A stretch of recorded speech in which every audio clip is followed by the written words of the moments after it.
सभी साथियों को नमस्कार और उम्मीद है आप सभी अच्छे होंगे। आज के इस वीडियो सेशन में हम लोग डिस्कस करने वाले हैं RRB technician science mock test के छठे क्लास की। जी हाँ दोस्तों, इससे पीछे के वीडियो सेशन में हम लोगों ने RRB technician science mock test का 5वां क्लास देखा था, जहां पे हम लोगों ने 40 महत्वपूर्ण क्वेश्चन को डिस्कस करा था। दोस्तों आज के इस वीडियो सेशन में भी हम लोग वैसे ही कुछ और 40 महत्वपूर्ण क्वेश्चन की चर्चा करेंगे, जो आपके आगामी रेलवे भर्ती परीक्षा के लिए बहुत ही उपयोगी है। और साथ ही आपकी जानकारी के लिए बताना चाहूंगा कि इस सेशन का जो भी क्वेश्चन है, इसका पीडीएफ आपको कहाँ मिलेगा, ये हमारे टेलीग्राम ग्रुप से मिल जाएगा, जिसका लिंक इस वीडियो के नीचे डिस्क्रिप्शन में दिया हुआ है। आप वहां से जाकर के पीडीएफ को एक्सेस कर सकते हैं। बहरहाल आइए अपने सेशन की शुरुआत करते हैं और चलते हैं पहले क्वेश्चन की तरफ। मेरे मित्र, आपका जो पहला क्वेश्चन है आज के इस सेशन का, क्वेश्चन नंबर 1 आपसे पूछा जा रहा है कि दिए गए कार्बनिक यौगिक का आईयूपीएसी नाम क्या है। ध्यान दीजिएगा कि यहाँ पे ये आपका कार्बनिक यौगिक दिया गया है और इसका आईयूपीएसी नाम आपसे पूछा जा रहा है। ऑप्शन है प्रोपाइन, फिर है 1 मिथाइल इथाइन, फिर है आपका ब्यूटीन, फिर है आपका प्रोपीन। क्या होगा इसका आंसर? ध्यान दीजिएगा कि जो आपसे नाम पूछा जा रहा है वो आपका आईयूपीएसी नेम कहा जा रहा है, और नो डाउट आप सबों को मालूम होगा कि इस आईयूपीएसी नेम का फुल फॉर्म क्या होता है। तो आप सभी कहेंगे guruji international international union of pure and applied chemistry, इसका फुल फॉर्म होता है international union of pure and applied chemistry. अब मेरे मित्र, जो कंपाउंड के बारे में पूछा जा रहा है कि इसका नाम क्या होगा, तो आप सभी देख रहे हैं कि इस कंपाउंड में आपको 3 कार्बन दिख रहे हैं। पहला कार्बन ये, दूसरा कार्बन ये, तीसरा कार्बन ये, और आप सभी देख रहे हैं कि 2 कार्बन के बीच में क्या है, ट्रिपल बॉन्ड है। क्या है? 2 कार्बन के बीच में ट्रिपल बॉन्ड। और टोटल जो कार्बन की संख्या है वो कितनी है? C3 है, यानी कि 3 है। और टोटल हाइड्रोजन की संख्या यहाँ पे 1 2 3 और 4, ये क्या हो गया सर? C3H4। और आप सभी क्या कहेंगे कि गुरुजी C3H4 को हम लोग प्रोपाइन कहते हैं। क्या कहते हैं इसको? आप कहेंगे इसको प्रोपाइन कहते हैं, क्योंकि 3 कार्बन है और साथ में इसमें कार्बन और कार्बन के बीच में ट्रिपल बॉन्ड है। तो ये ट्रिपल बॉन्ड बता रहा है कि ये किस ग्रुप का है, एल्काइन ग्रुप का है। तो जाहिर सी बात है कि जो सवाल आपसे करा जा रहा है कि दिए गए कार्बनिक यौगिक का आईयूपीएसी नेम क्या है, आप सभी कहेंगे गुरुजी दिए गए कार्बनिक यौगिक का नाम प्रोपाइन है, यानी कि option number A is the right answer of this question. ध्यान दीजिएगा कि आपके ऑप्शन में ब्यूटीन और प्रोपीन भी दिया हुआ है और 1 मिथाइल और इथाइल भी दिया हुआ है। 1 मिथाइल और इथाइन की हम लोग चर्चा ही नहीं करेंगे। नेक्स्ट ब्यूटीन और प्रोपीन बचा, तो आप कहेंगे गुरुजी ये दोनों ही कंपाउंड जो हैं वो एल्केन ग्रुप के हो जाएंगे। क्या हो जाए? सॉरी, एल्केन ग्रुप कह रहे हैं, एल्कीन ग्रुप के हो जाएंगे। और मेरे मित्र याद रखिएगा कि एल्कीन ग्रुप के जो कंपाउंड होते हैं उसका जनरल फॉर्मूला, तो आप सभी कहते हैं गुरुजी CnH2n होता है। क्या होता है? CnH2n। तो ब्यूटीन है, ब्यूट कितने कार्बन के लिए? आप कहेंगे 4 कार्बन के लिए। तो यहाँ पे हम लोग C4H8 क्या लिखेंगे? आप सभी कहेंगे गुरुजी ये हमारा ब्यूटीन के लिए फॉर्मूला हो जाएगा। नेक्स्ट प्रोपीन है आपका, तो आप सभी कहेंगे प्रोप, 3 कार्बन। तो मेरे मित्र C3H6 क्या हो जाएगा? आप सभी याद रखना, प्रोपीन के लिए आपका मॉलिक्यूलर फॉर्मूला हो जाएगा, यानी कि आणविक सूत्र हो जाएगा, अणुसूत्र हो जाएगा। तो उम्मीद करते हैं कि जो क्वेश्चन आपसे पूछा जा रहा था उसको आप सभी समझ पाए होंगे। अगला क्वेश्चन नंबर 2 आपसे पूछा जा रहा है कि जीवों और पर्यावरण के बीच अन्योन्य क्रिया के वैज्ञानिक विश्लेषण और अध्ययन को क्या कहा जाता है? पारिस्थितिकी, सूक्ष्म जीव विज्ञान, कीट विज्ञान, पक्षी विज्ञान। सवाल आपसे पूछा जा रहा है कि जीवों और पर्यावरण के बीच की अन्योन्य क्रिया, यानी कि जो ऑर्गेनिज्म है और जो इन्वायरमेंट है, इन दोनों के बीच में जो इंटरेक्शन होती है उसको हम लोग क्या कहते हैं? क्या कहोगे कि गुरुजी हम सभी जो इस अर्थ पे रह रहे हैं वो एक पारिस्थितिक तंत्र का निर्माण कर रहा है, जिसमें जैविक घटक और अजैविक घटक दोनों मिल करके इस इकोलॉजिकल सिस्टम को क्या करते हैं? डेवलप करते हैं। और बेसिकली हमारे पर्यावरण में जो जीव मौजूद हैं और जो हमारा इन्वायरमेंट है, इन दोनों के बीच में क्या होता है? इंटरेक्शन होता है, और इसी वजह से मेरे मित्र जो जीव है वो सरवाइव कर पाते हैं। तो सिंपली जो कहा जा रहा है कि जीवों और पर्यावरण के बीच अन्योन्य क्रिया के वैज्ञानिक विश्लेषण और अध्ययन को आप सभी कहेंगे गुरुजी पारिस्थितिकी, यानी कि इकोलॉजी कहते हैं। सूक्ष्म जीव विज्ञान, माइक्रोबायोलॉजी, आप सभी समझ रहे होंगे कि विज्ञान की वह शाखा जहां पे हम लोग क्या करते हैं, माइक्रो ऑर्गेनिज्म के बारे में अध्ययन करते हैं, माइक्रोबायोलॉजी कहलाता है। कीट विज्ञान, मेरे मित्र, कीट पतंगों का अध्ययन, इंटमोलॉजी कहलाता है। पक्षी विज्ञान, पक्षी से संबंधित अध्ययन, ऑर्निथोलॉजी कहलाता है। नेक्स्ट क्वेश्चन नंबर 3 आपसे पूछा जा रहा है कि विश्वास और प्रथाओं का एक संग्रह जिसका उद्देश्य मानव आबादी की आनुवंशिक गुणवत्ता में सुधार लाना होता है, यह किस आनुवंशिकी के क्षेत्र को कहा जाता है? कह रहा है कि विश्वास और प्रथाओं का एक संग्रह जिसका उद्देश्य मानव आबादी की आनुवंशिक गुणवत्ता में सुधार लाना है, यानी कि जेनेटिक्स जो आपका है उसके जो कैरेक्टरिस्टिक्स है उसमें सुधार लाना है, वैसी शाखा को किस नाम से जाना जाता है? आप सभी ध्यान में रखिएगा, ऐसी शाखा को यूजेनिक्स के नाम से जाना जाता है और सही आंसर हमारा ऑप्शन नंबर डी हो जाएगा। तो कभी भी कहीं पे भी सवाल आए कि विश्वास और प्रथाओं का एक संग्रह जिसका उद्देश्य मानव आबादी की आनुवंशिक गुणवत्ता को बढ़ाना है या सुधार लाना है, कौन सी आनुवंशिकी का क्षेत्र कहलाता है? आप कहेंगे यूजेनिक्स। आप कहिएगा कि गुरुजी ये जेनेटिक इंजीनियरिंग क्या है? मेरे मित्र याद रखेंगे कि जेनेटिक इंजीनियरिंग को ही हम लोग जेनेटिक मॉडिफिकेशन भी कहते हैं। क्या कहते हैं? जेनेटिक मॉडिफिकेशन भी कहते हैं। और मेरे मित्र ये क्या है? तो आप सभी ध्यान में रखेंगे, ये लैब बेस्ड इंजीनियरिंग है जिसमें डीएनए के मेकअप को क्या किया जाता है? अल्टर किया जाता है। या आप कह सकते हो कि डीएनए का जो पूरा मतलब संरचना है उसमें मॉडिफिकेशन लाया जाता है। तो सिंपली आनुवंशिकी इंजीनियरिंग किससे संबंधित है? आप सभी कहेंगे alter the DNA makeup, alter the DNA makeup.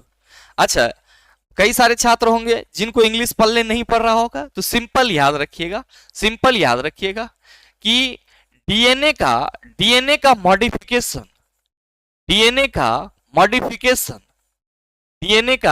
Modification किससे संबंधित है? आप सभी कहेंगे गुरुजी आनुवंशिक इंजीनियरिंग से संबंधित है। अब यहां पे क्लोनिंग है, तो आप सभी ध्यान में रखना, क्लोनिंग का मतलब होता है जेनेटिकली आइडेंटिकल इंडिविजुअल प्रोड्यूस करना, यानी कि आनुवंशिक रूप से समान जीव को निर्मित करने की प्रक्रिया क्या कहलाती है? क्लोनिंग कहलाती है।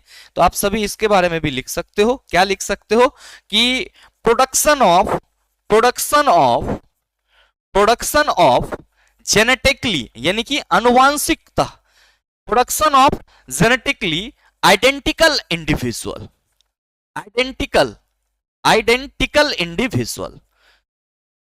इंडिविजुअल मतलब क्या हुआ कि ये जो क्लोनिंग की प्रक्रिया है एक ऐसी प्रक्रिया है जिसमें मेरे मित्र आनुवंशिक रूप से समान इंडिविजुअल को क्या किया जाता है? उत्पादित या आप कह सकते हो निर्मित किया जाता है। नेक्स्ट सवाल देखिएगा, क्वेश्चन नंबर 4 पूछा जा रहा है कि दिए गए फ्लो चार्ट में संतुलित रासायनिक समीकरण में ए, बी एवं सी के स्थान पर क्या होगा? यहां पे आपको एक फ्लो चार्ट दिखाया गया है और पूछा जा रहा है कि जो ए वाली जगह है और जो बी वाली जगह है और जो सी वाली जगह है, इन तीनों पे क्या आएगा? आपके चारों ऑप्शन में सर अलग अलग कंपाउंड के नाम दिए गए हैं। ध्यान रखिएगा कि ये जो सवाल है ये बहुत गहराई वाला सवाल है। आपसे ये सवाल करा जा रहा है कि मैग्नीशियम नाइट्राइड किसके साथ अभिक्रिया करेगा तो ये NH3 का निर्माण करेगा। मेरे मित्र याद रखिएगा कि जब मैग्नीशियम नाइट्राइड की अभिक्रिया हम लोग H2O के साथ कराते हैं, किसके साथ? H2O के साथ कराते हैं, तो एक प्रोडक्ट के रूप में आपको क्या मिलता है? सर जी ये NH3 मिलता है। क्या मिलता है? NH3 मिलता है। तो आप सभी ध्यान में रखेंगे कि जब मैग्नीशियम नाइट्राइड वाटर के साथ अभिक्रिया करेगा तो एक कंपाउंड आपका मैग्नीशियम ऑक्साइड बनेगा। ध्यान देना इसको कि जब आपका Mg3N2 वाटर के साथ रिएक्ट कर रहा है तब ये मैग्नीशियम ऑक्साइड MgO और साथ ही क्या करेगा? NH3 का निर्माण करेगा, अमोनिया का निर्माण करेगा। और मेरे मित्र याद रखेंगे कि जब ये NH3 की अभिक्रिया क्लोरीन के साथ करवाई जाती है, यानी कि अगर हम बी के जगह पे, चूंकि ये एरो का जो निशान है वो इस तरह की है, इधर है, तो इसकी किसके साथ अभिक्रिया होगी? तो NH4Cl बनेगी, यानी कि अमोनियम क्लोराइड बनेगी। तो NH3 की अभिक्रिया अगर सर क्लोरीन गैस के साथ करवाई जाए, NH3 की अभिक्रिया क्लोरीन गैस के साथ करवाई जाए, तो आप क्या पाएंगे कि जो नाइट्रोजन के एक परमाणु है वो अलग हो जाएंगे और NH4Cl का निर्माण होगा। अब मेरे मित्र यहां पे एरो का निशान दे करके फिर इसको इधर किया गया है, इसका मतलब ये है कि इस NH4Cl की अभिक्रिया और किसी के साथ कराएं तो हमें अमोनिया मिल सकती है। बिल्कुल मेरे मित्र, और ध्यान रखना कि अगर NH4Cl की अभिक्रिया हम लोग किसके साथ कराते हैं? CaOH2 कैल्शियम हाइड्रोक्साइड के साथ कराते हैं, तो हमें क्या मिलेगा? फिर से NH3 मिल जाएगा। और इसीलिए मैंने बोला ये क्वेश्चन आपका गहराई वाला है, तो आप सबों को ये ध्यान में रखना होगा कि when the magnesium nitride reacted with water they form ammonia, and when the ammonia reacted with chlorine gas then they form ammonium chloride. When the ammonium chloride reacted with calcium hydroxide then they form NH3 यानी कि ammonia. तो A के जगह पे आप कहेंगे H2 आ रहा है, B के जगह पे Cl2 आ रहा है और C के जगह पे CaOH2 आ रहा है। तो सही आंसर आपका ऑप्शन नंबर ए हो जाएगा, क्योंकि A में आपका H2O दिया हुआ है, B में Cl2 और C में आपका CaOH2 दिया हुआ है। नेक्स्ट ऑप्शन HCl नहीं आएगा, H2SO4 नहीं आएगा, HNO3 नहीं आएगा। तो उम्मीद करते हैं आप इस क्वेश्चन को समझ पाए होंगे। अगला सवाल देखिएगा, क्वेश्चन नंबर 5 पूछा जा रहा है कि निम्न में से कौन सा पौधा वृद्धि हार्मोन है, यानी कि प्लांट वृद्धि हार्मोन है। एक्चुअली जैसा कि मैंने आप सबों को बताया है कि अगर हम लोग प्लांट में वृद्धि हार्मोन की बात करते हैं तो ऑक्सीन का नाम लेते हैं, और बेसिकली हम सभी क्या कहते हैं कि गुरुजी ऑक्सीन जो है वो पौधे के वृद्धि वाले इलाका में पाए जाते हैं, जैसे कि पौधे का तना का शीर्ष भाग हो गया, जड़ का शीर्ष भाग हो गया, इन सभी जगहों पे क्या होती है? ऑक्सीजन की अधिकता होती है। लेकिन यहां पे जो सवाल पूछा गया है उसमें अगर आप अपने चारों ऑप्शन को गौर से देखेंगे तो बात की जा रही है इंसुलिन की, जो कि आपका लैंगरहैंस के द्वीपिका से रिलीज होती है, किसमें? जंतु में। एस्ट्रोजन की बात की जा रही है, आप कहेंगे फीमेल हार्मोन है। थायरॉक्सिन की बात की जा रही है, आप कहेंगे गुरुजी ये हमारा थायराइड ग्लैंड से रिलीज होगा। तो ये इंसुलिन, एस्ट्रोजन और थायरॉक्सिन अकॉर्डिंग टू ऑप्शन सबके सब जंतु हार्मोन है, लेकिन प्लांट हार्मोन की चर्चा की जा रही है। प्लांट हार्मोन सिर्फ और सिर्फ साइटोकाइनिन है। तो मेरे मित्र आप सभी ध्यान में रखेंगे कि इस क्वेश्चन का सही आंसर ऑप्शन नंबर डी हो जाएगा। हाँ, साइटोकाइनिन कोशिका विभाजन में मदद करता है, और साथ ही साथ ध्यान में रखेंगे कि सेल इलोगेशन यानी कि कोशिका के दीर्घन में भी मदद करता है। और मेरे मित्र जो साइटोकाइनिन की सांद्रता होती है वो आपका क्या होता है? तो आप सभी ध्यान में रखिएगा कि जो फल हैं और जो बीज हैं उनमें ज्यादा होती है। क्यों? क्योंकि यहां पे रैपिडली सेल डिवीजन की प्रोसेस होती है, मतलब तीव्र तरीके से कोशिका विभाजन की प्रक्रिया होती है।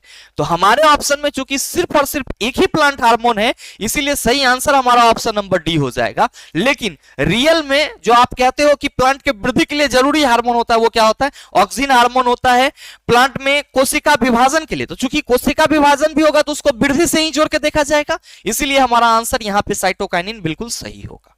उम्मीद करते हैं हमारी बात को आप समझ पाए होंगे। नेक्स्ट सवाल देखिए, क्वेश्चन नंबर 6 पूछा जा रहा है कि अपघटक किस पोषण स्तर के जीव है।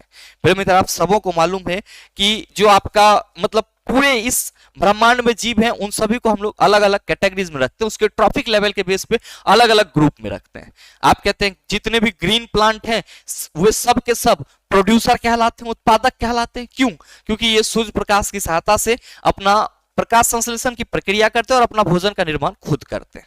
अब जो ग्रीन प्लांट्स को मतलब ग्रहण करने वाले जंतु होते हैं उसको हम लोग प्राइमरी कंज्यूमर बोलते हैं। फिर जो होता है सेकेंडरी, फिर जो होता है टर्शियरी, और फिर जो होता है क्वाटरनरी। लेकिन मेरे मित्र ताज्जुब की बात यह है कि जो डिकम्पोजर यानी कि अपघटक होते हैं, ध्यान रखिएगा कि ये वैसे जीव होते हैं जिसका पोषण सड़े गले पदार्थों से मिलता है। और मेरे मित्र अपघटक के रूप में हम लोग बेसिकली किसका नाम लेते हैं? तो आप सभी कहते हैं कि गुरुजी कवक का नाम लेते हैं, यानी कि फंगी का नाम लेते हैं। ध्यान रखिएगा कि ये जो फंगी है ये चूंकि पेड़ पौधे को भी डिकम्पोज करने में मदद करता है और जंतु को भी डिकम्पोज करने में मदद करता है।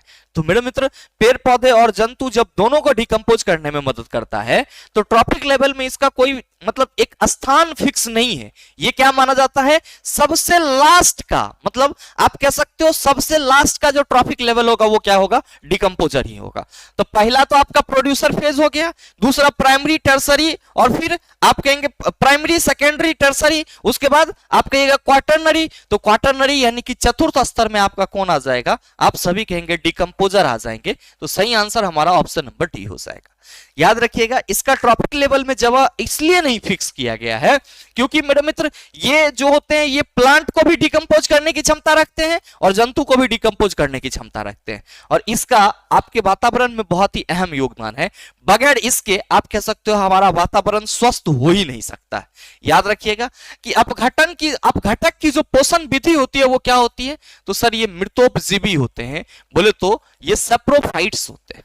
ये क्या होते हैं, मृतोपजीवी, बोले तो ये सैप्रोफाइट्स होते हैं। ये चीज आप सभी ध्यान में रख लेना। नेक्स्ट आपसे सवाल पूछा जा रहा है कि एक विद्युत हीटर 220 वोल्ट के स्रोत से 5 एम्पियर की धारा लेता है। यदि प्रतिदिन इस विद्युत हीटर का उपयोग 10 घंटे तक किया जाता है तो 30 दिन में कितना खर्च आएगा। एक यूनिट का मूल्य जो है वो 3 रुपया है। क्या मेरे मित्र ये सवाल आपसे ना बनेगा, आप कहेंगे बिल्कुल बन जाएगा। हमें यहां पे क्या करना है, पहले नंबर ऑफ यूनिट निकालना है। नंबर ऑफ यूनिट क्या होता है, आप सभी कहेंगे जितना पावर दिया हुआ है और जितना देर चल रहा है और जितना दिन तक चल रहा है, इस सब को गुना कर देते हैं गुरुजी, 1000 से डिवाइड कर देते हैं। याद रखना यहां पे नंबर ऑफ यूनिट हमारा कितना हो जाएगा, तो आप कहेंगे कि गुरुजी यहां पे पावर तो दिया ही नहीं गया है, सिर्फ और सिर्फ वोल्टेज है और करंट है। तो मेरे मित्र परेशान नहीं होना है, आप सबों को मालूम है। यहां पे मैं लिखूं कि चूंकि P इक्वल टू क्या होता है चला VI, तो इस पावर के जगह हम VI रख सकते हैं क्या, 220 अगुना कितना 5 रख सकते हैं। आप कहेंगे बिल्कुल। कितना देर चल रहा है, 10 घंटा, तो गुना 10 कर दिए। अब 30 दिन तक, तो गुना 30, अब बटा ये कितना हो जाएगा सर जी 1000। ये जीरो इसके साथ कैंसिल, इसके साथ ये जीरो कैंसिल और ये यहां पे कैंसिल। क्या कहेंगे कि गुरुजी ये हो जाएगा हमारा 5 दूना 10 और 5 दूना 10 एक 11, 110 गुना 3, ये हो गया हमारा 330 यूनिट। यानी कि नंबर ऑफ यूनिट कितने आ गए, नंबर ऑफ यूनिट कितने आ गए, आप कहेंगे 330। अब चला एक यूनिट का दाम 3 रुपया है, तो टोटल बिजली बिल कितना हो जाएगा, टोटल बिल कितना का बनेगा, आप सभी कहेंगे 330 गुना 3, बोले तो सर जी 990 रुपया का बनेगा। और सही आंसर हमारा ऑप्शन नंबर बी हो जाएगा, कोई दिक्कत नहीं होना चाहिए। नेक्स्ट सवाल देखिए, क्वेश्चन नंबर 8 आपसे पूछा जा रहा है कि एक रोगाग्रस्त मानव शरीर की निम्न अवस्थाओं पर विचार कीजिए। पहला है सूजे हुए लसिका पर्व, दूसरा है रात्रि में पसीना आना, तीसरा है स्मृति लोप, चौथा है वजन का घटना। इनमें से कौन से एड्स के लक्षण हैं? ऑप्शन है 2, 3 और 4, 1 और 2, 1, 3 और 4, 1, 2, 3 और 4। क्या होगा इसका आंसर? मेरे मित्र ध्यान में रखिएगा कि जो एड्स की चर्चा की जा रही है, ये एड्स क्या है, आप सभी कहेंगे एक प्रकार का वायरल डिजीज है। क्या है? वायरल डिजीज है, यानी कि वायरस से होने वाला रोग है। एड्स का फुल फॉर्म क्या होता है? Acquired immuno deficiency syndrome. मेरे मित्र याद रखेंगे कि एड्स का जो वायरस होता है, एड्स का जो वायरस होता है वो क्या होता है, तो आप सभी याद रखेंगे सिंगल स्ट्रैंडेड आरएनए वायरस होता है। एड्स का कौन सा वायरस होता है? सिंगल स्ट्रैंडेड आरएनए वायरस होता है। और मेरे मित्र एड्स के लिए कौन सा टेस्ट लिया जाता है, तो आप सभी कहेंगे गुरुजी एलिसा टेस्ट का उपयोग किया जाता है। अब मेरे मित्र ध्यान में रखना कि अगर कोई व्यक्ति एड्स से पीड़ित है तो ये जो एड्स का वायरस होता है, एचआईवी वायरस, ये क्या करता है, तो ह्यूमन के जो इम्यून सिस्टम होते हैं उस पर वार करता है। यानी कि ये इम्यून सिस्टम को इतना कमजोर कर देता है कि अगर व्यक्ति के शरीर में एक छोटा सा भी घाव होता है तो वो जल्दी हील नहीं कर पाता है, जल्दी वो ठीक नहीं हो पाता है। तो जो आपसे यहाँ पे क्वेश्चन करा जा रहा है कि एक रोगाग्रस्त मानव शरीर की निम्न अवस्थाओं पर विचार कीजिए। तो अगर कोई व्यक्ति एड्स से पीड़ित है तो हो सकता है कि उसका जो लसिका पर्व होगा वो क्या होगा? फूल जाएगा, ये लंप सिस्टम। और याद रखिएगा हमारे बॉडी में, आपके बॉडी में, हर किसी के बॉडी में ये लंफेटिक सिस्टम होता है, लसिका पर्व होता है, जिसका मेनली काम क्या होता है सर, एंटीबॉडीज के ग्रोथ में सर सहायता करना। और अगर लसिका पर्व फूल जा रहा है मतलब बॉडी में इंफेक्शन हो गया है। तो अगर लसिका पर्व फूला हुआ है, सुजा हुआ है, तो हम ये कह सकते हैं गुरुजी एड्स का लक्षण माना जाएगा। रात्रि में पसीना आ रहा है तो भी एड्स का लक्षण है। स्मृति लोप हो जा रहा है मतलब धीरे धीरे सर चीजें भूलना शुरू हो जा रही है, वजन का घटना, ये सब के सब मेरे मित्र एड्स के ही लक्षण है। जो आपसे सवाल करा जा रहा है उसका सीधा सा आंसर क्या होगा, आप कहेंगे 1 भी होगा गुरुजी, 2 भी, 3 भी और 4 भी। तो सही आंसर आप कहेंगे ऑप्शन नंबर डी हो जाएगा। नेक्स्ट सवाल देखिएगा, क्वेश्चन नंबर 9 आपसे पूछा जा रहा है कि मानव त्वचा किससे बनी है, सल्की या सल्काब एपिथेलियम, पेरेन्काइमा, एपिडर्मल कोशिकाएं, संयोजी ऊतक। क्या कहिएगा गुरुजी, कई बार आपने बताया है कि मानव त्वचा जो है वो सल्की या सल्काब एपिथेलियम से बना होता है। पेरेन्काइमा की बात की गई है, ये क्या है, आप सभी कहेंगे गुरुजी मृदु ऊतक है। क्या है, मृदु ऊतक। और किस मृदु ऊतक है तो इसको हम लोग क्या कहते हैं, आप सभी कहेंगे गुरुजी ये पादप सरल अस्थाई ऊतक कहलाता है। क्या कहलाता है, पादप सरल अस्थाई ऊतक कहलाता है। एपिडर्मल कोशिका तो आप सभी कहेंगे पादप का जो सबसे ऊपर वाला लेयर होगा वो एपिडर्मल कोशिका कहलाएगा। और संयोजी ऊतक कनेक्टिव टिश्यू आप सभी जान रहे हैं, ध्यान में रखिएगा। संयोजी ऊतक के कितने प्रकार होते हैं, आप कहेंगे 3 प्रकार होते हैं। कौन कौन सा, तो मेरे मित्र पहला तो आपका हो गया तरल संयोजी ऊतक। पहला कौन सा हो गया, तरल संयोजी ऊतक। दूसरा आपका वास्तविक संयोजी ऊतक, दूसरा वास्तविक संयोजी ऊतक। और तीसरा आपका कौन हो जाएगा, तो आप सभी ध्यान में रखेंगे कंकाली संयोजी ऊतक। कंकाली संयोजी ऊतक, ठीक है, इसको भी ध्यान में रख लीजिएगा। अगला सवाल आपका इंतजार कर रहा है, क्वेश्चन नंबर 10 पूछा जा रहा है कि एक वर्णांध कलर ब्लाइंडनेस स्त्री का विवाह एक समान पुरुष से होता है, उसके बच्चे क्या होंगे, पुत्र और पुत्री वर्णांध होंगे, समान पुत्री और समान पुत्र, फिर है वर्णांध पुत्री और समान पुत्र, वाहक पुत्री और वर्णांध पुत्र। क्या होगा इसका आंसर, याद रखिएगा कि जब एक वर्णांध स्त्री का विवाह एक समान पुरुष से होगा तो इसके जो ऑफस्प्रिंग होंगे, इसके जो सर बच्चे होंगे, उसमें अगर सन है तो जितना बार भी सन होगा all sons are colour blindness, ये सब के सब क्या होंगे सर, कलर ब्लाइंडनेस होंगे। यानी कि जितने भी पुत्र होंगे सभी वर्णांधता से पीड़ित होंगे। सभी क्या होंगे, वर्णांधता से पीड़ित होंगे, सभी वर्णांधता से पीड़ित होंगे। ये चीज ध्यान में रखिएगा। और मेरे मित्र जितने भी डाउटर होंगे, जितने भी डाउटर होंगे मतलब पुत्री होंगे, डाउटर पुत्री होंगे, वो क्या करेंगे, तो ध्यान में रखेंगे कि कलर ब्लाइंडनेस का जो मतलब आप कह सकते हो जीन है उसका वो वाहक बनेंगे। यानी कि वो फिर अगर इस डॉटर का शादी और कहीं पे हो जा रहा है किसी समान पुरुष से, तो फिर उसके यहाँ उसके घर में भी जो बच्चे पैदा होंगे, जितने भी बच्चे होंगे, जितने भी सन होंगे, वे सब के सब कलर ब्लाइंडनेस। और मेरे मित्र जो डाउटर होगा वो क्या होगा, तो आप सभी कहेंगे कलर ब्लाइंडनेस जीन का वाहक होगा। कलर ब्लाइंडनेस जीन का वाहक होगा। तो मेरे मित्र आपसे जो सवाल करा जा रहा है कि एक वर्णांध स्त्री का विवाह एक समान पुरुष से होता है, उसके बच्चे क्या होंगे, तो आप कहेंगे सर पुत्री जो है वो कलर ब्लाइंडनेस जीन का वाहन करेगी, यानी कि वो कलर ब्लाइंडनेस जीन्स का वाहक होगी, जबकि सभी पुत्र आप कहेंगे वर्णांध होंगे। तो आप कहिएगा सर सही आंसर हमारा ऑप्शन नंबर डी हो जाएगा।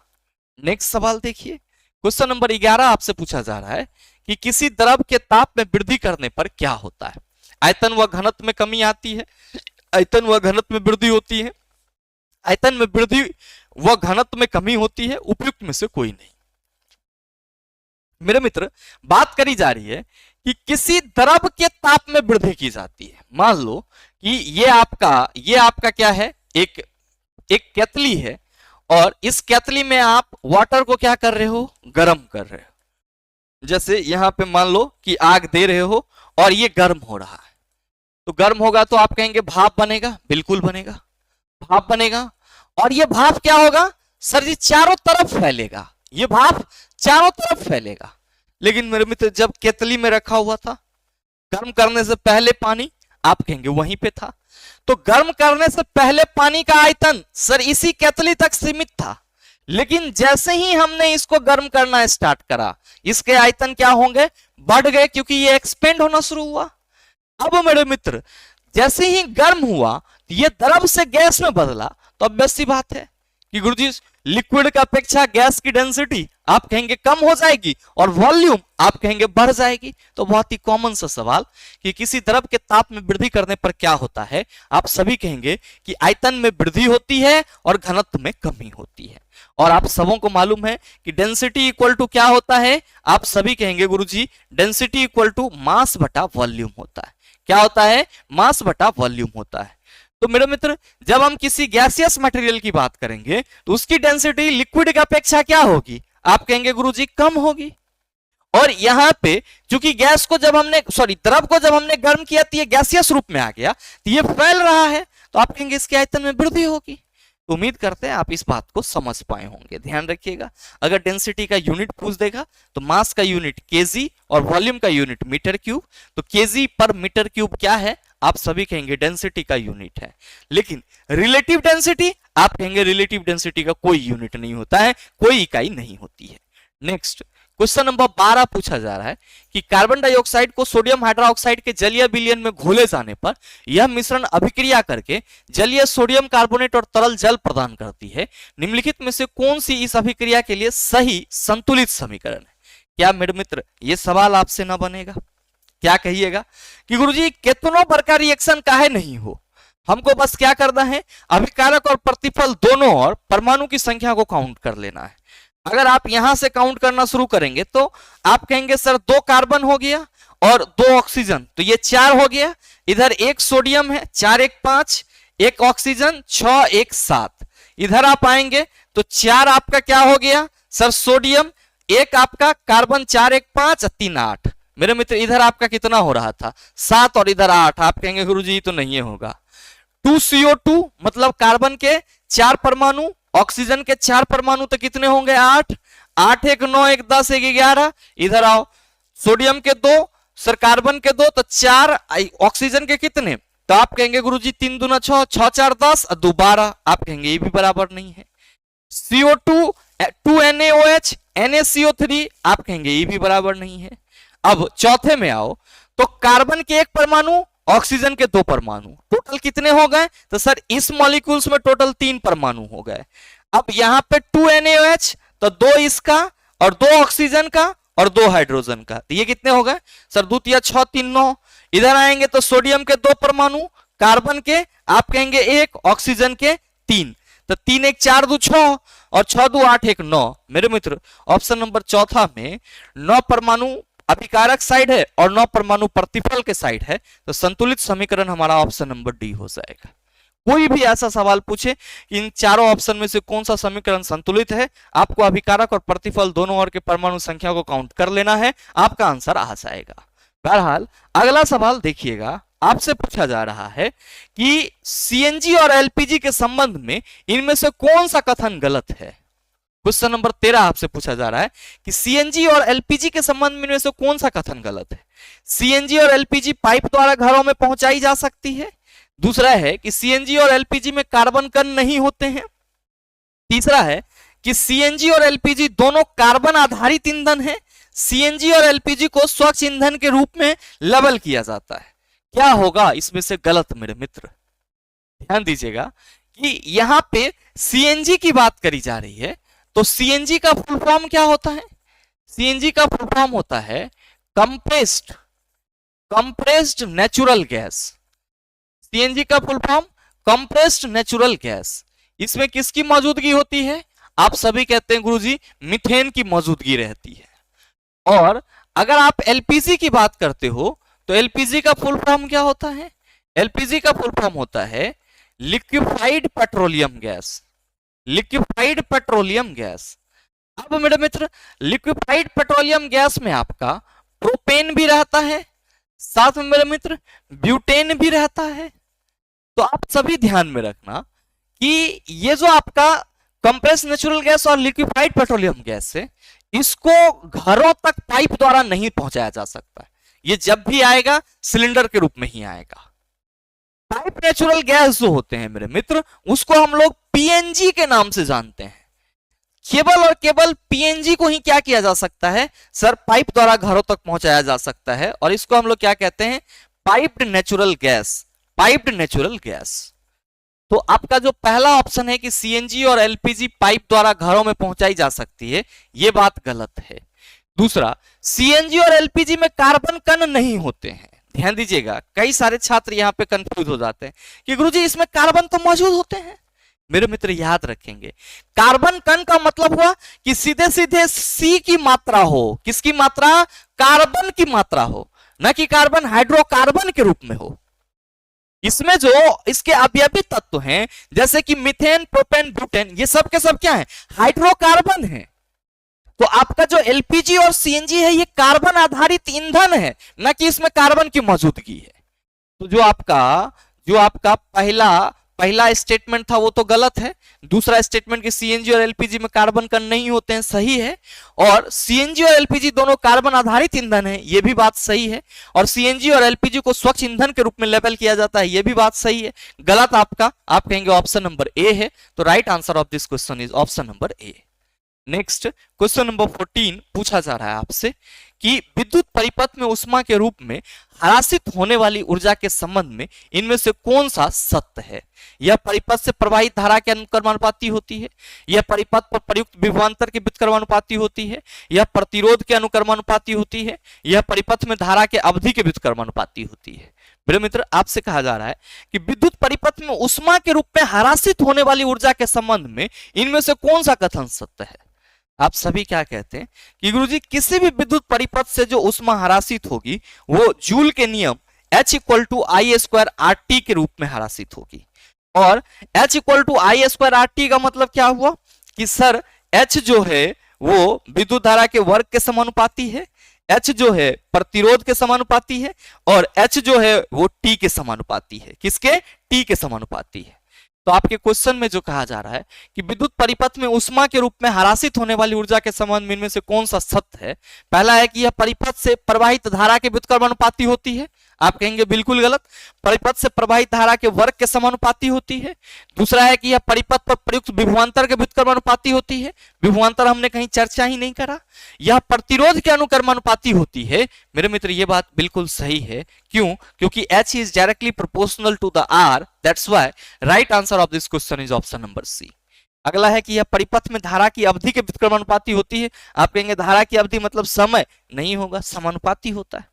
हमेशा ध्यान में रखिएगा कि किसी भी विद्युत परिपथ से अगर विद्युत धारा प्रवाहित हो रही है और वो विद्युत परिपथ विद्युत धारा के प्रवाह होने के चलते गर्म हो जा रहा है, तो क्या कहिएगा कि सर उससे उष्मा का ह्रास हो रहा है, और विद्युत ऊर्जा जो है वो उष्मा ऊर्जा के रूप में क्या हो रही है? ह्रासित हो रही है। और कितनी ह्रासित होगी? तो आप कहेंगे H = I² RT के फॉर्म में ह्रासित होगी। नेक्स्ट क्वेश्चन नंबर 15 आपसे पूछा जा रहा है कि निम्न में से कौन सी घटना दिन के समय के दौरान पादपों में होने वाली एक प्रमुख घटना है? पादप में दिन में क्या होगा? आप कहेंगे प्रकाश संश्लेषण की प्रक्रिया। तो जाहिर सी बात है कि O2 का मुक्त होना, क्या कहिएगा कि सर दिन की एक प्रमुख घटना है, और इसीलिए हमारा सही आंसर ऑप्शन नंबर ए हो जाएगा। अच्छा, प्लांट CO2 भी मुक्त करेगा, कब? जब वो श्वसन की प्रक्रिया करेगा तब। ये चीज ध्यान में रखिएगा। अगला है क्वेश्चन नंबर 16 आपसे पूछा जा रहा है कि आणविक सूत्र C3H4 वाला यौगिक निम्न में से किसकी समजातीय श्रेणी से संबंधित है? C3H4 की बात की जा रही है। आप सभी कहेंगे कि गुरुजी C3H4 का मतलब ये हुआ कि CnH2n-2 होगा, तब है ना C3 2 × 3 -2 करेंगे तो C3 हमारा क्या हो जाएगा? 3 × 6 -2 C3H4 होगा। बिल्कुल चिल्ला, याद रखना कि CnH2n-2 क्या है? एल्काइन ग्रुप के क्या है? सदस्य हैं। इसी को हम लोग अभी जस्ट पहले क्वेश्चन में देखा है कि C3H4 को हम लोग क्या पढ़ते हैं? प्रोपाइन पढ़ते हैं। तो जाहिर सी बात है कि ये जो C3H4 वाला यौगिक है ये किससे बिलोंग करेगा? एल्काइन ग्रुप से बिलोंग करेगा। किससे? एल्काइन ग्रुप से बिलोंग करेगा। चला, अगर C3H6 की बात की जाती तब कहते एल्कीन से करेगा, और अगर C3H8 की बात की जाती तब हम लोग क्या कहते कि गुरुजी ये एल्केन ग्रुप से बिलोंग करेगा। और अगर C3H7OH रहता तब हम लोग कहते मैथनल हो जाएगा, सॉरी प्रोपेनल हो जाता, और तब वो सर अल्कोहल ग्रुप का हो जाता। ये चीज ध्यान में रखिएगा। नेक्स्ट सवाल देखिएगा, क्वेश्चन नंबर 17 पूछा जा रहा है कि 40 सेंटीमीटर वक्रता त्रिज्या वाले गोलीय दर्पण द्वारा वस्तु का उल्टा और आवर्धित प्रतिबिंब प्राप्त करने के लिए वस्तु को डैश पर रखा जाना चाहिए। मेरे मित्र, आपका ऑप्शन है उत्तल दर्पण से 20 सेंटीमीटर से 40 सेंटीमीटर के बीच, उत्तल दर्पण से अनंत पर, उत्तल दर्पण से 20 सेंटीमीटर दूर, अवतल दर्पण से 20 सेंटीमीटर से 40 सेंटीमीटर के बीच। कह रहा है कि 40 सेंटीमीटर वक्रता त्रिज्या वाले गोलीय दर्पण, सिर्फ गोलीय दर्पण की चर्चा की गई है, उत्तल है या अवतल है इसका जिक्र नहीं किया गया है। कहा जा रहा है कि 40 सेंटीमीटर वक्रता त्रिज्या वाले गोलीय दर्पण द्वारा वस्तु का उल्टा और आवर्धित प्रतिबिंब प्राप्त करने के लिए, अब चूंकि उल्टा और आवर्धित बनेगा तो जाहिर सी बात है आप कहेंगे ये अवतल दर्पण का ही कारनामा होगा, बाकी ना तो उत्तल में क्षमता है उल्टा बनाने की और ना ही समतल में। तो आप सभी कहेंगे कि गुरुजी अकॉर्डिंग टू क्वेश्चन अगर हम लोग ये माने कि ये हमारा अवतल दर्पण है और ये अवतल दर्पण का आप कहेंगे ध्रुव, ये क्या होगा फोकस, और ये क्या होगा आप कहेंगे वक्रता केंद्र। तो क्वेश्चन के अकॉर्डिंग जो वक्रता त्रिज्या है वो कितनी है 40 सेंटीमीटर। वक्रता त्रिज्या P से लेकर के C तक की जो दूरी है वो कितनी है 40 सेंटीमीटर। अब जब वक्रता त्रिज्या 40 सेंटीमीटर है तो P से लेकर के F तक की फोकस दूरी कितनी आप कहेंगे 20 सेंटीमीटर। क्यों? क्योंकि F इक्वल टू R बटा 2 हो जाएगा, तो 40 बटा 2 20 सेंटीमीटर। अब आपसे सवाल करा जा रहा है कि ये जो हमें आवर्धित और उल्टा प्रतिबिंब प्राप्त करना है, यानी कि आवर्धित बोले तो बड़ा और उल्टा प्रतिबिंब प्राप्त करना है, उसमें हम वस्तु को कहां रखेंगे?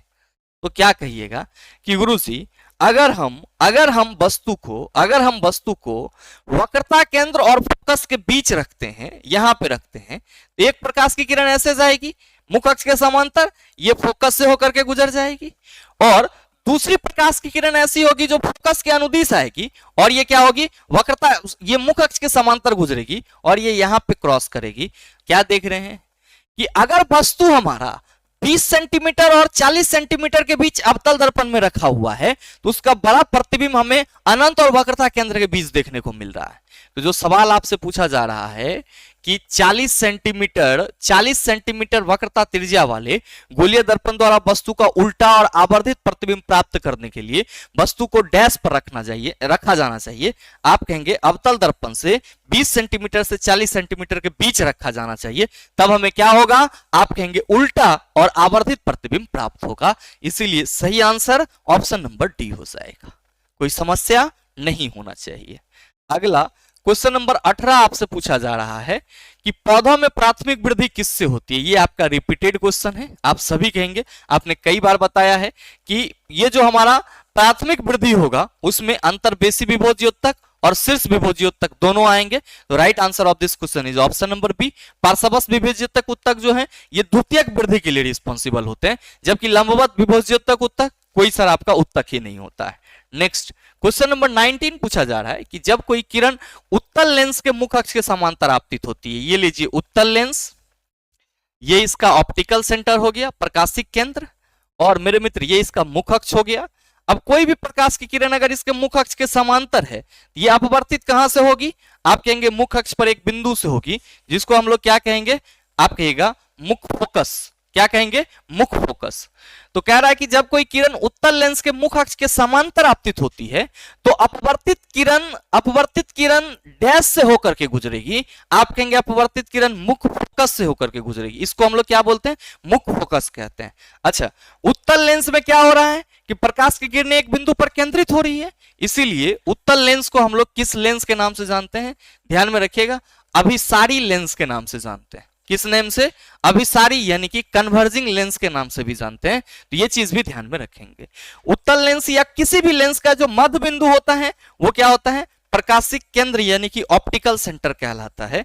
और मेरे मित्र याद रखिएगा कि किसी भी लेंस का प्रकाशिक केंद्र वह बिंदु है जिससे होकर अगर प्रकाश की किरणें गुजरती है तो उसका अपवर्तन नहीं होता है, यानी कि वो बिना मुड़े क्या हो जाती है सर, आर पार हो जाती है। ये ध्यान में रख लीजिएगा।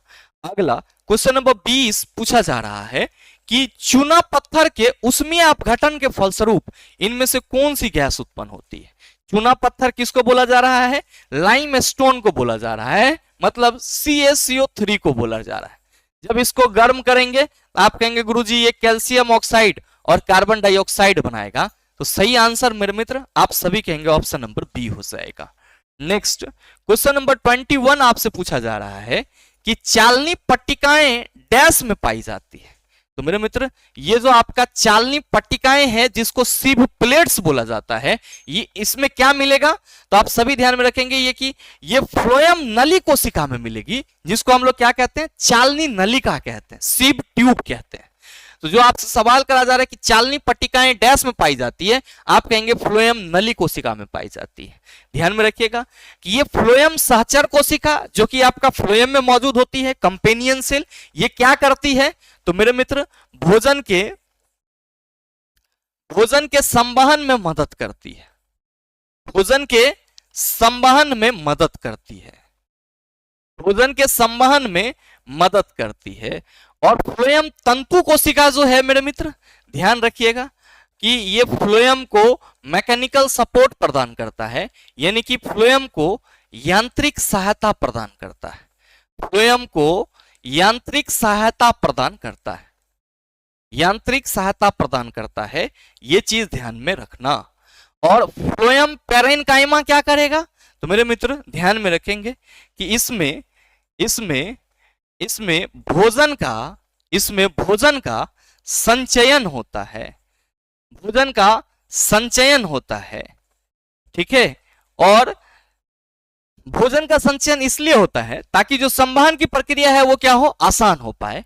और ये जो आप देख रहे हैं sieve tube, companion cell, phloem fibre, phloem parenchyma, ये सब के सब क्या है, तो सर ये सब के सब फ्लोएम के अवयव हैं।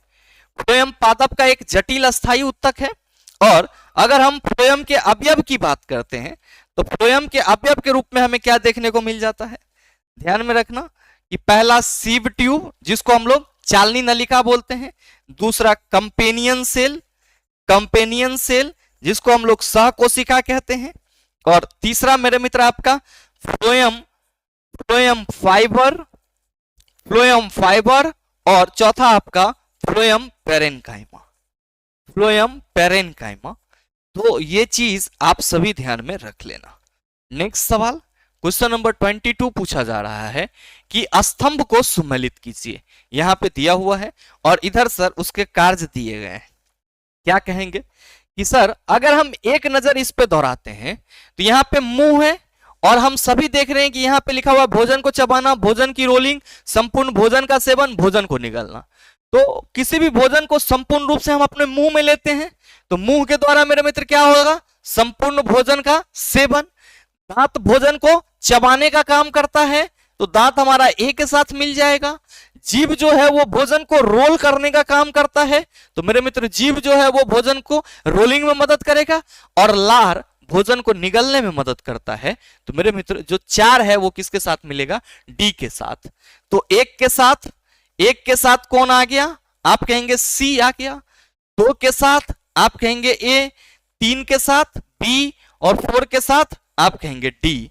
देख लीजिए मेरे मित्र आप अपने ऑप्शन में कि पहला ऑप्शन में आपका 1 के साथ ए है, नहीं होगा। 1 के साथ ए है, नहीं होगा। 1 के साथ बी है, नहीं होगा। 1 सी 2 ए बिल्कुल सही है। 3 बी और 4 D. Right answer of this question is option number D. अगला क्वेश्चन नंबर 23 पूछा जा रहा है कि कार्बन के जिन यौगिकों में कार्बन कार्बन दोहरा आबंध होता है उन्हें क्या कहा जाता है। आप सभी कहेंगे कि जो हाइड्रोकार्बन है इसको हम लोग मुख्य रूप से 2 कैटेगरीज में डिवाइड करते हैं। एक तो हमारा संतृप्त हाइड्रोकार्बन और दूसरा हमारा असंतृप्त हाइड्रोकार्बन। संतृप्त हाइड्रोकार्बन में कार्बन और कार्बन के बीच में सिंगल बॉन्ड और असंतृप्त हाइड्रोकार्बन में क्या होता है, कार्बन और कार्बन के बीच में डबल बॉन्ड होता है और साथ ही कार्बन और कार्बन के बीच में ट्रिपल बॉन्ड होता है। तो जो सवाल करा जा रहा है कि कार्बन के जिन यौगिकों में कार्बन कार्बन दोहरा आबंध होता है उन्हें क्या कहा जाता है? आप सभी कहेंगे गुरुजी असंतृप्त यौगिक कहा जाता है। क्या कहा जाता है? असंतृप्त यौगिक कहा जाता है। अच्छा, आप कहेंगे गुरुजी यहाँ पे संतृप्त ये तो नहीं होगा, एल्केन और एल्काइन की चर्चा नहीं की है। तो एल्केन में कार्बन और कार्बन के बीच में सिंगल बॉन्ड होता है और एल्काइन में कार्बन और कार्बन के बीच में ट्रिपल बॉन्ड होता है और बात दोहरे आबंध की जा रही है। तो आप कहिएगा एल्कीन असंतृप्त के अंतर्गत ही आएगा, इसीलिए सबसे सटीक आंसर हमारा ऑप्शन नंबर ए होगा। नेक्स्ट क्वेश्चन नंबर 24 पूछा जा रहा है कि कार्बन के इनमें से किस यौगिक की पिंजरा जैसी संलयित वलय संरचना होती है? वलय यानी कि रिंग जैसी। आप सभी कहेंगे सर C60, जिसको बकमिस्टर फुलरिन भी कहा जाता है। इसकी संरचना जियोडेसिक ग्लोब के जैसा भी होती है, फुटबॉल के जैसा भी होता है। कार्बन के जो अपरूप की बात करते हैं उसमें हीरा, ग्रेफाइट और C60 फुलरिन प्रमुखता से देखने को मिलते हैं। नेक्स्ट है क्वेश्चन नंबर 25 कि वसंत ऋतु के दौरान पादपों में जड़ों में संचित खाद्य सामग्री प्रायः चली जाती है। याद रखिएगा कली यानी कि बर्ड्स में चली जाती है। तो सही आंसर हमारा ऑप्शन नंबर बी हो जाएगा। इसको मेरे मित्र एज अ स्टैटिक अपने माइंड में जरूर रखेंगे। नेक्स्ट क्वेश्चन नंबर 26 कहा जा रहा है कि जब लेड नाइट्रेट को पोटेशियम आयोडाइड के साथ मिलाया जाता है तो बनने वाला अवक्षेप डैश होता है। आप सभी कहेंगे गुरुजी पीले रंग का लेड आयोडाइड बनता है, तो हमें बहुत ज्यादा माथा पच्ची करने की जरूरत ही नहीं है। सही आंसर ऑप्शन नंबर ए हो जाएगा। हाँ, इसका फॉर्मूला जरूर याद रखना है। PbNO3 का होल 2 जब किसके साथ रिएक्ट करेगा? KI के साथ, पोटेशियम आयोडाइड के साथ, तो क्या बनाएगा ये?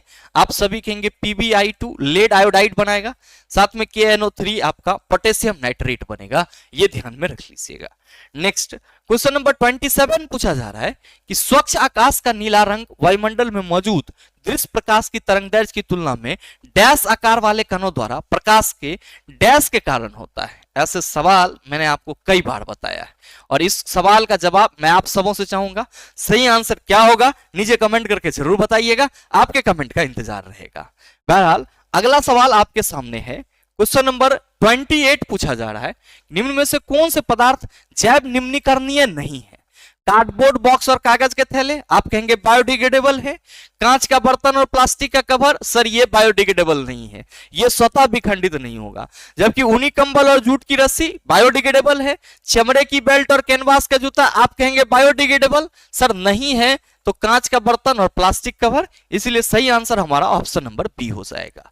नेक्स्ट क्वेश्चन नंबर 29 पूछा जा रहा है कि गोलीय दर्पण के मुख्य फोकस वक्रता केंद्र और ध्रुव से गुजरने वाली काल्पनिक रेखा को डैश रूप में जाना जाता है। मान लो कि ये आपका अवतल दर्पण है। अब कहा जा रहा है कि गोलीय दर्पण के मुख्य फोकस, तो मुख्य फोकस यहां होगा, वक्रता केंद्र ये यहां हो गया और ध्रुव इससे गुजरने वाली ये काल्पनिक रेखा, आप सभी कहेंगे गुरुजी इसी पीसी को हम लोग मुख्य अक्ष के नाम से जानते हैं, प्रिंसिपल एक्सिस के नाम से जानते हैं। इसीलिए सही आंसर हमारा क्या हो जाएगा? आप सभी कहेंगे ऑप्शन नंबर बी हो जाएगा। नेक्स्ट सवाल देखिएगा। क्वेश्चन नंबर 30 आपसे पूछा जा रहा है कि 10 ओम प्रतिरोध वाले एक विद्युत परिपथ से प्रवाहित धारा I 5 एम्पियर है, प्रति सेकंड उत्पन्न ऊष्मा कितनी होगी? मेरे मित्र आप सभी क्या कहेंगे कि गुरुजी हम सबों को मालूम है कि H equal to formula I square RT होगा और अकॉर्डिंग टू क्वेश्चन, हमारे क्वेश्चन में जो धारा है वो 5 एम्पियर है, ये 5 गुना 5 हो जाएगा। R हमारा 10 होगा और T कितना होगा? 1, तो 25 25 दाएं के 250 जूल, तो सॉरी हाँ 250 जूल। तो सही आंसर आपका ऑप्शन नंबर बी हो जाएगा। अगला सवाल देखिएगा। क्वेश्चन नंबर 31 आपसे पूछा जा रहा है कि मान लीजिए कि 3 माध्यम ए, बी और सी के अपवर्तनांक क्रमशः 1.47, 1.33 और 1.44 हैं। यदि ए, बी और सी में प्रकाश के वेग क्रमशः VA, VB और VC हैं, तो निम्न में से कौन सा विकल्प सही होगा?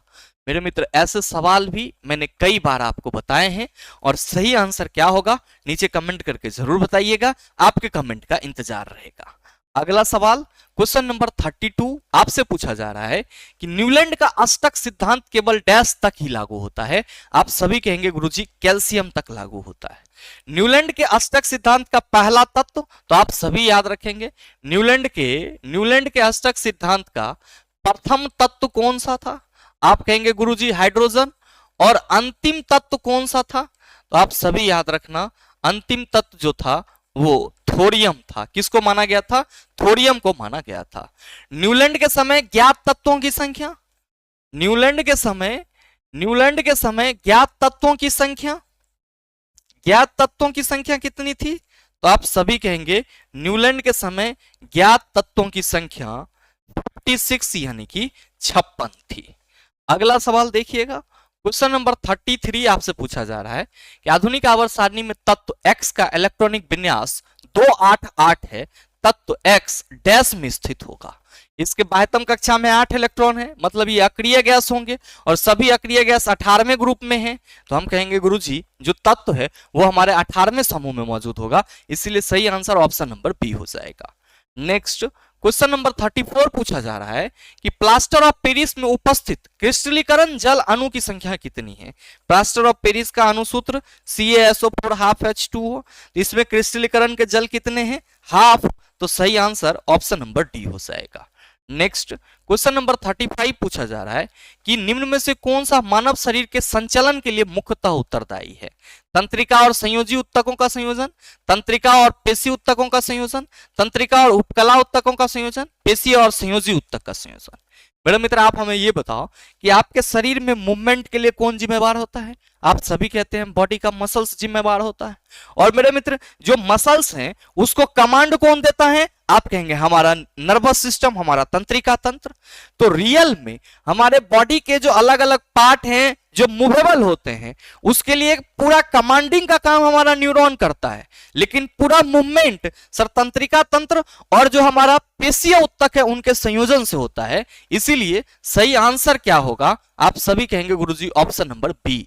जो सवाल करा जा रहा है कि निम्न में से कौन सा मानव शरीर के संचालन के लिए मुख्यतः उत्तरदायी है? आप कहेंगे तंत्रिका और पेशीय उत्तकों का संयोजन मानव शरीर के संचालन के लिए मुख्य रूप से उत्तरदायी है। नेक्स्ट क्वेश्चन नंबर 36 पूछा जा रहा है कि निम्न में से कौन सा प्रकाश संश्लेषण के लिए उत्पादों का पत्तियों से पादप के अन्न तक परिवहन करता है? मेरे मित्र आप सभी कहेंगे गुरुजी फ्लोएम। तो इसमें तो कोई दिक्कत ही नहीं है। कोलेनकाइमा उत्तक, इसको हम लोग स्थूल कोन उत्तक कहते हैं। किनारा इसका सेलुलोज और पेक्टिन की मौजूदगी के चलते क्या होता है? मोटा होता है। लिग्निन नामक जो आपका पदार्थ है वो स्केलेनकाइमा में देखने को मिलता है और जाइलम के थ्रू आप कहेंगे जल का संवहन होता है।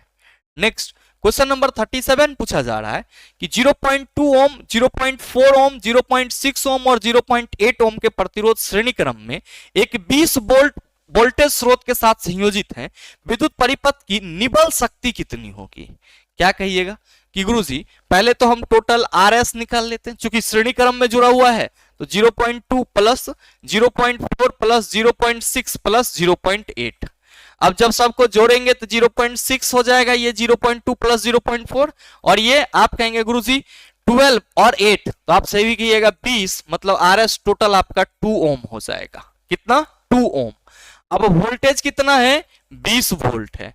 आप सबों को मालूम है कि जो हमारा पावर होगा वो किसके बराबर होगा?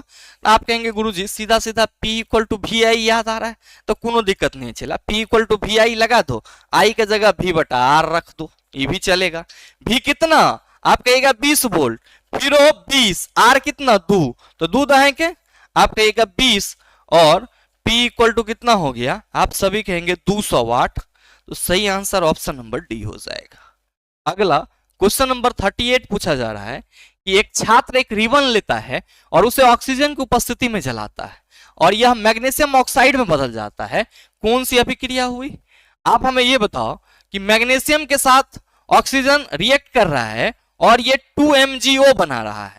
तो आप क्या कहेंगे? Mg और O2 रिएक्ट करेगा ऑक्सीजन के साथ और 2MgO तो बनबे करेगा गुरुजी, लेकिन ऑक्सीजन इसमें जुड़ रहा है तो ऑक्सीकरण अभिक्रिया हुआ। सही आंसर हमारा ऑप्शन नंबर डी हो जाएगा। अगला क्वेश्चन नंबर 39 पूछा जा रहा है कि अन्य मापदंडों को स्थिर रखते हुए प्रतिरोध की लंबाई डैश पर इसकी मान दोगुनी हो जाती है। आप कहते हो कि गुरुजी तार की प्रतिरोध लंबाई के समानुपाती होती है, तो सब चीज कांस्टेंट रखे और लंबाई को दोगुना कर दे तो आप कहेंगे प्रतिरोध भी दोगुना हो जाएगा।